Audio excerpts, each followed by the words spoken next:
Alors, méthode classique pour calculer des limites en plus et moins l'infini pour des fonctions polynômes. Alors, 4x3, quand x tend vers moins l'infini, ça tend vers moins l'infini. Moins 3x carré, ça tend vers moins l'infini. Plus 5x, x tend vers moins l'infini, donc 5x tend vers moins l'infini. Donc ici, il n'y a aucune transformation à faire. Tous les termes tendent vers moins l'infini, quand x tend vers moins l'infini. Et donc, le tout tend vers moins l'infini. Donc on n'a pas forcément une forme à déterminer. Par contre, en plus l'infini, 4x3 va tendre vers plus l'infini, 5x va tendre vers plus l'infini. Par contre, moins 3x carré va tendre vers moins l'infini. Donc autant en moins l'infini, quand x tend vers moins l'infini, on n'avait pas de forme à déterminer, autant ici, quand x tend vers plus l'infini, on ne peut pas en déduire tout de suite la limite du polynôme.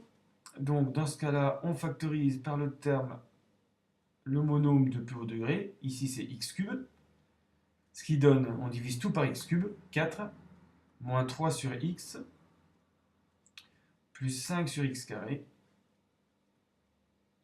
moins 3 sur x cube.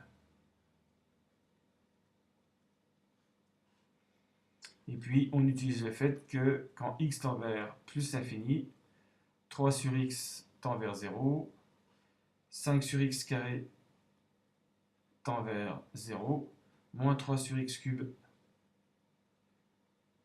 tend vers 0, et donc toute la parenthèse tend vers 4.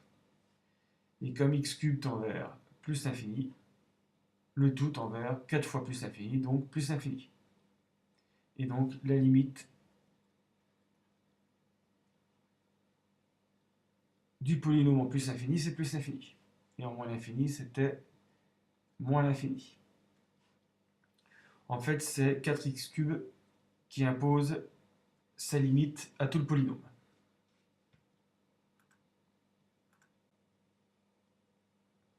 Alors, un peu plus compliqué, pour des fonctions rationnelles, en fait, ce sont des fractions de fonctions polynômes, on applique la même méthode. Donc, généralement, le numérateur, dans ce cas-là, quand x tend vers plus l'infini ou moins l'infini, le numérateur va tendre vers plus ou moins l'infini, le dénominateur également. Donc on se retrouve avec une forme à déterminer du type infini sur l'infini.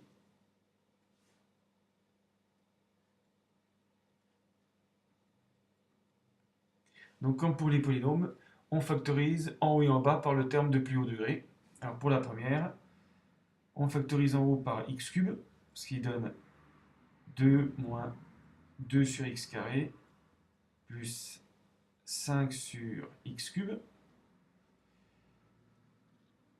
Ensuite, on fait de même pour le dénominateur. Le terme de plus haut degré, c'est moins 8x cube. On factorise par x cube. 6 sur x cube, moins 8. Ensuite, on simplifie par x cube pour éliminer la forme indéterminée. Et quand x tend vers plus l'infini, on s'aperçoit que la parenthèse tend vers 2. Au dénominateur, ça tend vers moins 8. Et donc, toute la fraction tend vers 2 sur moins 8, c'est-à-dire moins 1 quart. Et donc, la première limite, c'est moins 1 quart.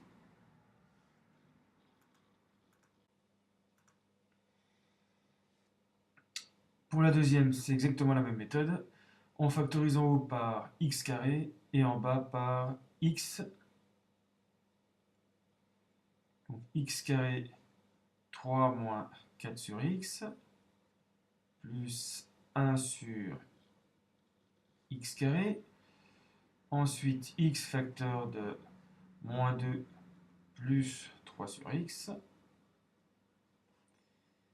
On simplifie x2 par x, il reste x, 3 moins 4 sur x, plus 1 sur x carré, qui va tendre vers 3 quand x va tendre vers plus l'infini, moins 2 plus 3 sur x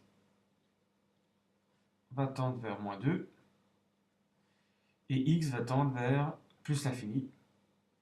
Donc plus l'infini fois 3 divisé par moins 2, le tout tend vers moins l'infini. Et donc la limite de la fraction, c'est moins l'infini.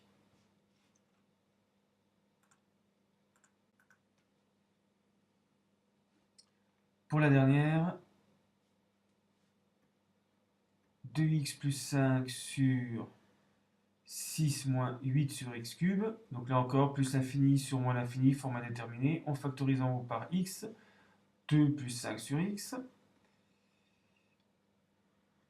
On factorise en bas par x cube. 6 sur x cube moins 8.